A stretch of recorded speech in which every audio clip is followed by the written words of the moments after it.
Hey everybody, it's Jim of Animateducated. Today we're going to watch an excerpt from a short from Ward Kimball. It was called Mars and Beyond, and it was made in 1957. In the beginning, man's world was his cave. His only concern was for food and companionship. With the sun came the day, bringing warmth and light. With the stars came the night, bringing darkness and fear.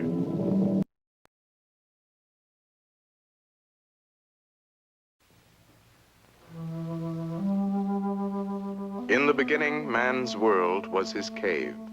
His only concern was for food and companionship. With the sun came the day, bringing warmth and light. With the stars came the night, bringing darkness and fear.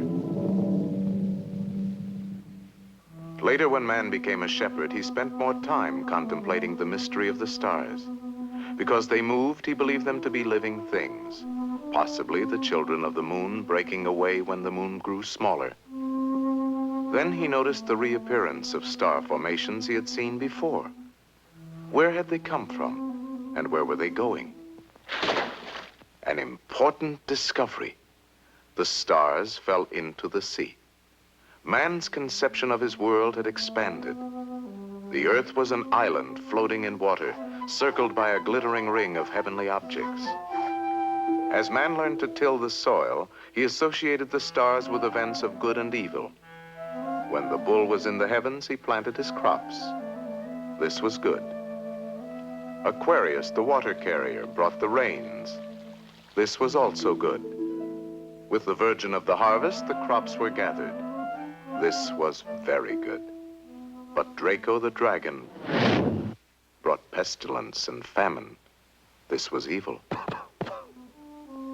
Then man began to build cities with towers to bring him closer to the heavens. Man became an astronomer. He sought a more logical explanation for the earth and the heavens above. The earth, he thought, must be flat with its roots deep in celestial waters. In time, he changed the roots to stone pillars to afford easier passage for the stars in their nightly journey. Later, elephants were substituted because of their great strength. To support the elephants, he added a gigantic tortoise who pulled the universe through cosmic waters with infinite slowness. The Egyptians, who loved to draw, represented Earth as a reclining figure with a star-filled sky bending over the top. Shu, the god of air, kept them apart, while the sun and the moon sailed back and forth in a small boat. The Greeks were among the first learned men of astronomy. These great philosophers gave the world many profound conceptions of Earth and space.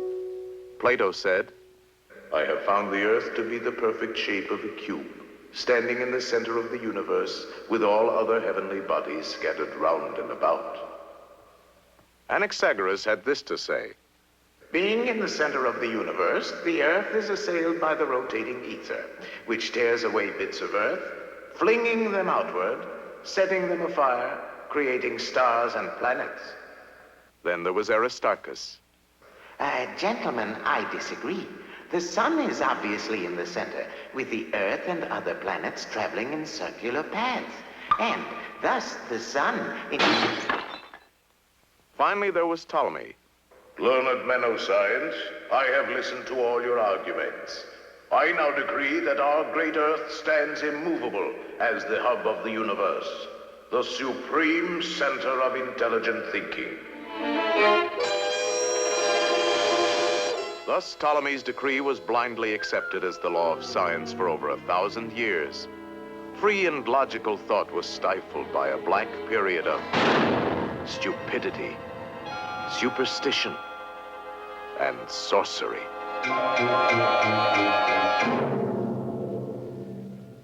With the Renaissance came a learned monk, Nicholas Copernicus. He proved mathematically that the Earth was not the center of the universe, but was merely one of many planets circling the glowing sun. In 1610, Galileo published his Sidereus Nuncius, in which he vividly described the wonders of the heavens as seen through that great new invention, the telescope. The planets were not spots of light, but were spheres like the Earth. Jupiter had belts of color. Venus had phases like the moon. Saturn had a gorgeous ring, and Mars was round and red. People began to speculate about life on other worlds. One of the first to describe people of other planets was the romantic Frenchman, Bernard de Fontenelle. While walking with a young lady in a garden, he discusses with her the possibility of life on other worlds. She is delighted with the prospect of learning astronomy. The sun is a boiling ball of liquid gold. The inhabitants cannot see these riches. They are blind. Mercury is so close to the sun that the people are crazy with the heat. Venus is the planet of passion. People do not cook because they live on air, music, and love. The men of Saturn are very cold and miserable. They never move from the spot where they are born. Jupiter is so big that people never see or meet other people. Mars is very populated with luminous birds who do not fly.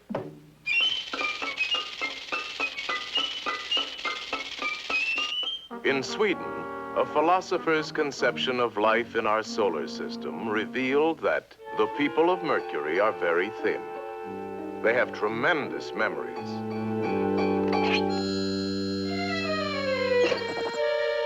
Their cattle are extremely small. The natives of Jupiter are pretty. They do not lie or steal, but they are terrified at the sight of their giant Jupiter-type horses. There are two kinds of people on Venus: mild people and fierce people. Inhabitants of Mars are clothed in fibers. They converse by means of thought transference. During the 19th century, Mars was more and more regarded as the planet most likely to harbor life, especially when astronomers thought they saw specks of light appear on the surface of the red planet. Many people believed that these were attempts to signal the Earth, and immediately plans were laid to build a gigantic mirror to return the friendly greetings. Later, Kurt Laswitz thrilled the world with his story about a crew of Earthmen who are captured by a magnetic Martian spaceship. The Earthmen are taken to Mars, where they are wined and dined on synthetic food.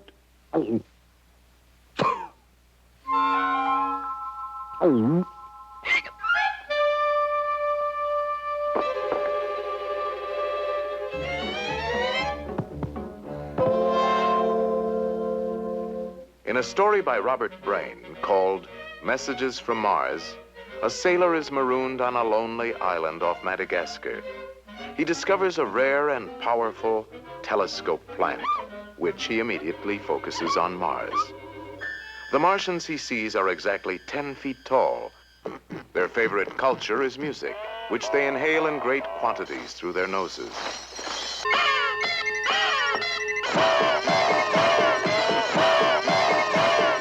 As the 20th century dawned, H.G. Wells excited countless imaginations with his approach to life on Mars. In his War of the Worlds, he describes an invasion of the Earth by octopus-like creatures who are encased in giant fighting machines. With their heat rays and poisonous gases, they are quite invincible until they encounter the common germs in our atmosphere.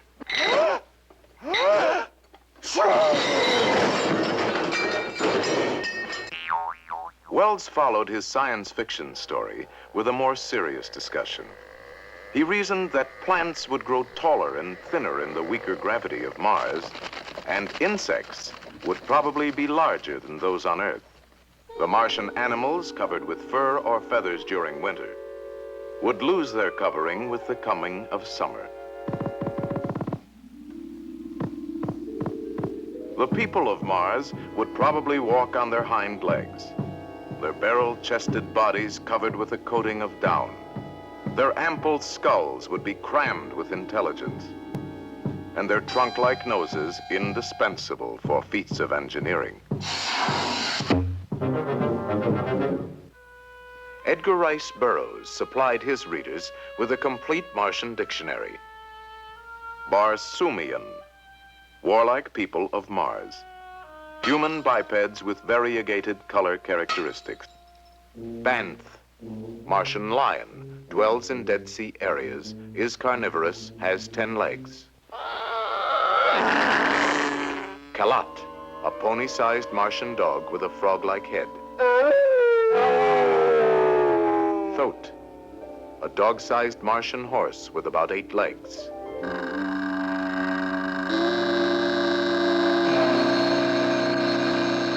Martian plant man, half human, half plant, 10 feet tall, has one white ringed protruding eye.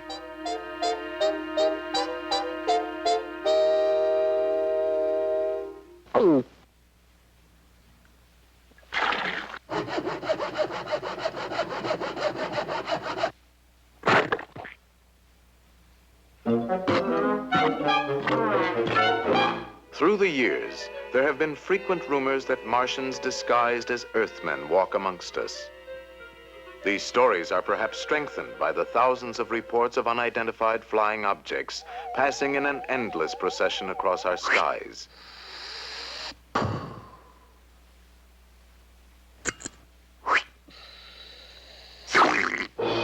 Today, a space-conscious public avidly consumes tons of story material about life on other planets. A typical cosmic soap opera usually begins at a very ultra-secret government space project. The hero is a young electronics genius who is always busy formulating new laws of thermodynamics and astrophysics. The heroine is his secretary, efficient, hardworking, and rather attractive. Of course, the villain is a mechanical robot from Mars. He is usually controlled by a Martian mastermind whose appearance is too horrible to reveal at this time.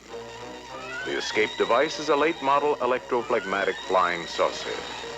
The story plot usually concerns the lack of some precious element on Mars, such as water or uranium or women.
Take a letter, Miss Smith. Gentlemen, After due consideration and thorough calculation, it is my unequivocal opinion that there is absolutely no life on the planet Mars.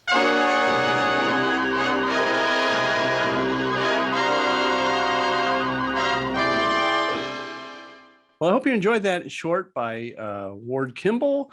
And if you did and you want to subscribe, you can press that button right there. And if you're interested in watching other videos, I've got some up here that are pretty good. And we'll see you next time on Animated Educated.